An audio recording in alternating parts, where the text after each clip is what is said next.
Angin malam menari pelan di atas dataran Lombok, menyusuri pucuk-pucuk pohon yang merunduk dalam diam.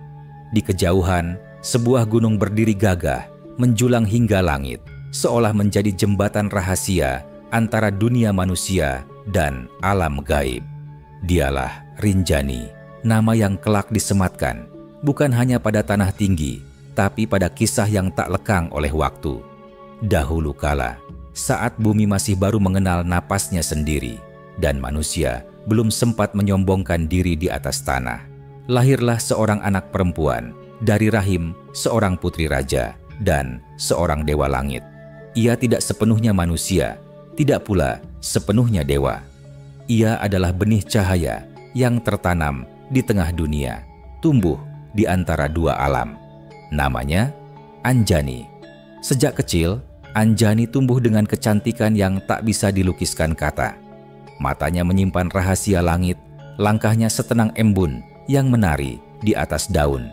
Tapi bukan keelokan rupa yang membuatnya berbeda, melainkan jiwanya yang memilih jalan sunyi, meninggalkan istana, menolak tahta, dan menempuh kehidupan bertapa. Ia berjalan ke arah timur, mendaki bukit, menembus hutan, hingga tiba di sebuah danau yang kelak disebut Segara Anak. Di sanalah ia duduk bersila, menutup mata, membiarkan tubuhnya larut dalam keheningan semesta. Orang-orang tak lagi menemukannya di dunia fana. Tapi di balik tirai halus kabut pegunungan, konon ia masih ada, menjadi penjaga alam, menjadi roh yang menyatu dengan tanah, air, dan langit. Inilah kisah Anjani. Inilah awal dari Gunung Rinjani. Hari-hari berlalu menjadi tahun, dan tahun menjadi kisah yang diwariskan dari mulut ke mulut. Di balik kabut tipis yang menyelimuti puncak, nama Anjani mulai dilafalkan dengan takzim. Ia bukan sekadar pertapa, tapi penunggu, pelindung, dan penjaga alam. Orang-orang menyebutnya Dewi Anjani, penguasa Gunung Rinjani yang tak tampak, namun selalu hadir dalam hembusan angin dan gemetar tanah. Namun, keheningan tidak pernah abadi. Seiring waktu, ketamakan manusia mulai menyentuh kaki gunung. Pohon-pohon ditebang tanpa restu, hewan-hewan diburu hingga ke jantung hutan. Danau yang dahulu jernih mulai keruh oleh jejak keangkuhan. Tanah resah, langit muram, dan kabut pun enggan turun. Dari kedalaman meditasinya, Anjani merasakan luka bumi. Ia tak lagi sekadar bertapa, melainkan menyatu. Nafasnya adalah angin, air matanya menjadi embun yang jatuh diam-diam ke daun-daun. Ia memanggil makhluk-makhluk penjaga, para jin gunung, para penunggu dan roh alam yang lama bersemayam dalam sunyi. Mereka bergerak, melayang di antara pohon-pohon tua, mengintai manusia yang kian lupa diri. Lalu, datanglah seorang pemuda bernama Raden Bayan, pewaris kerajaan kecil di selatan Lombok. Ia mendengar kabar tentang seorang pertapa cantik yang hidup abadi di puncak gunung. Rasa ingin tahu berubah menjadi hasrat. Ia mendaki, menembus awan, berharap menemukan Anjani dan membawanya kembali, bukan sebagai penjaga alam, tapi sebagai pendamping kerajaan. Bertemulah mereka di tepi danau. Raden Bayan terkesima oleh wajah Anjani yang tetap muda meski waktu telah berlalu. Ia mengutarakan niat, membujuk dengan kata-kata manis dan janjinya yang muluk. Tapi Anjani diam, matanya menatap danau, mendengarkan desir angin, dan dalam hening itu ia tahu kehadiran pemuda ini bukanlah takdir, melainkan ujian. Kau datang dengan tujuan memetik bunga yang tumbuh liar di hutan sunyi, ucap Anjani pelan. Tapi bunga ini bukan untuk dipetik, ia ada untuk menjaga, bukan dijaga. Namun, Raden Bayan tak mengerti. Ia tetap memohon, mendesak, bahkan mengancam, mengira bahwa cinta bisa dibeli dengan kekuasaan. Maka, terjadilah keguncangan. Tanah bergemuruh, air danau mendidih pelan, dan langit menyambar dengan kilat yang tak biasa. Para penjaga gunung mulai menunjukkan wujud. Mereka menuntut perlindungan, bukan dari musuh asing, melainkan dari manusia itu sendiri. Saat itulah Anjani berdiri. Rambutnya mengepul seperti asap kemenyan. Matanya menyala bagai bara dari perut bumi. Ia tak lagi seorang perempuan. Ia adalah Rinjani. Ia adalah kekuatan. Langit di atas. Segara anak mendadak kehilangan sinarnya. Matahari yang sejak pagi menyala angkuh, kini tertutup awan hitam yang menggumpal pekat seperti asap dupa pemanggil arwah. Suasana yang semula hening berubah menjadi kegelisahan yang melanda pepohonan dan binatang hutan. Burung-burung beterbangan tak tentu arah. Rusa dan kijang melompat menjauh dari danau. Kabut naik dari permukaan air, meliuk seperti selendang para bidadari yang sedang menari di antara tiupan gamelan gaib. Di puncak tertinggi, di tepi jurang yang menghadap langsung ke Danau Suci, berdirilah Dewi Anjani dan Raden Bayan. Mata mereka saling beradu seperti dua mata pedang. Di antara mereka terbentang takdir yang tak bisa dirundingkan. Kata-kata telah kehilangan makna dan diam menjadi penanda luka yang dalam. Anjani dengan tatapan tenang namun menyimpan badai menegakkan tubuhnya. Angin mengibarkan rambutnya seperti api yang membara, dan di balik sorot matanya ada bayangan dunia yang hanya dimengerti oleh para penjaga alam. "Bayan," katanya lirih, "engkau datang membawa ambisi, bukan rindu, bukan cinta.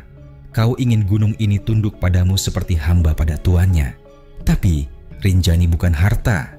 Ia adalah ibu, ia adalah nafas, ia adalah darahku." Raden Bayan dengan wajah yang tak lagi teduh menjawab dengan suara serak, "Aku hanya ingin menjadikan gunung ini tempat peristirahatan kerajaan, tempat sembahyang dan kekuasaan. Apa salahnya memuliakan alam dengan tangan manusia?" "Memuliakan?" Suara Dewi Anjani kini menggelegar. Dengan menebang hutan, mengusir makhluk-makhluk halus penjaga tanah ini, dengan menginjak doa-doa yang telah terkubur berabad-abad di dalam tanah. Langit menjawab kemarahan itu dengan petir yang menyambar puncak gunung. Batu-batu berjatuhan dari lereng. Segara anak bergelombang, airnya naik menabrak tebing-tebing seakan gunung pun ikut bicara. Dari tengah danau muncul pusaran air, menandai bangkitnya kekuatan yang selama ini hanya tertidur dalam kesunyian. Raden Bayan maju, menghunus keris yang diwariskan leluhurnya. Tapi sebelum sempat mengayun, tanah di bawahnya berguncang. Akar-akar pohon mencuat dari dalam bumi, membelit kakinya, menjatuhkannya ke tanah. Dewi Anjani melangkah maju, tubuhnya bercahaya oleh kekuatan leluhur. Dengan suara yang menggema dari jurang ke jurang, ia berseru, "Mulai hari ini, gunung ini bukan milik siapapun. Ia milik para leluhur, para penjaga, dan anak-anak tanah yang mencintainya." Lalu, dengan langkah tenang, ia masuk ke dalam pusaran danau. Air menutup tubuhnya perlahan. Sekejap sebelum lenyap, sinarnya menyala terang, lalu padam. Segara anak kembali hening, tapi gunung itu tak pernah sama lagi. Setelah cahaya terakhir Dewi Anjani menghilang ke dalam pusaran air, segara anak, gunung itu terdiam. Tidak ada angin, tidak ada suara binatang. Bahkan desir dedaunan pun enggan bergerak, seolah seluruh alam tengah menundukkan kepala, berduka atas hilangnya sang penjaga yang telah bersatu kembali dengan tanah yang ia cintai sepenuh jiwa. Raden Bayan terbaring lemah di lereng, tubuhnya tak kuasa bangkit, bukan karena luka fisik semata, tetapi karena hatinya telah remuk, dihantam kenyataan yang tak bisa ia tolak. Ia kalah, bukan oleh senjata, tetapi oleh kekuatan cinta yang tak bisa ia lawan. Ia mencoba meraih tanah, menggenggamnya seolah mencari sisa-sisa keberadaan Anjani. Tapi yang tersisa hanya kabut, embun, dan aroma dupa yang samar. Para penduduk Sasak yang tinggal di kaki gunung pun merasakan perubahan itu. Mereka melihat tanda-tanda, awan yang membentuk wajah perempuan berselendang, suara gemuruh yang terdengar seperti nyanyian kuno, dan angin yang membawa bisikan nama Anjani. Para tetua desa segera mengumpulkan pemuda-pemuda, membawa sesajen, dan melantunkan mantra-mantra lama untuk memohon perlindungan. Dalam semedi panjang, salah satu tetua bermimpi. Dalam mimpinya, Dewi Anjani muncul, bukan dalam wujud Dewi yang agung, tetapi sebagai perempuan sederhana dengan mata penuh kasih. Ia berkata, "Aku tak pernah pergi. Aku hanya kembali ke asal. Selama kalian menjaga gunung ini, aku akan tetap ada." Keesokan harinya, tetua desa memutuskan gunung itu akan dinamakan Rinjani, diambil dari kata Rinjana yang berarti nyanyian rindu. Sebuah nama untuk mengenang cinta Dewi Anjani yang tak pernah menuntut balas, hanya memberi, menjaga, dan akhirnya memilih menghilang demi kelestarian alam. Gunung itu menjadi lambang kekuatan perempuan, penjaga harmoni antara manusia dan alam. Raden Bayan dalam sisa hidupnya menetap di kaki gunung sebagai pertapa. Ia tidak pernah kembali ke kerajaannya. Rambutnya memutih, janggutnya memanjang, dan tubuhnya renta. Namun setiap hari ia naik ke tebing dan memandangi danau suci itu. Ia tidak pernah berseru, tidak pula menangis, hanya diam. Sebab dalam diam itulah ia menjaga penyesalan dan sekaligus menyampaikan doa. Tahun demi tahun berlalu. Legenda itu diwariskan dari mulut ke mulut. Gunung Rinjani kini menjadi tempat suci, tempat orang-orang datang untuk memohon restu, keselamatan, dan kekuatan. Setiap langkah yang menapaki jalur menuju puncak dianggap sebagai ziarah, bukan sekadar perjalanan wisata. Dan di setiap desir angin di tepi Segara Anak, orang-orang percaya Dewi Anjani masih ada, menjaga dalam sunyi, menguji dalam keheningan.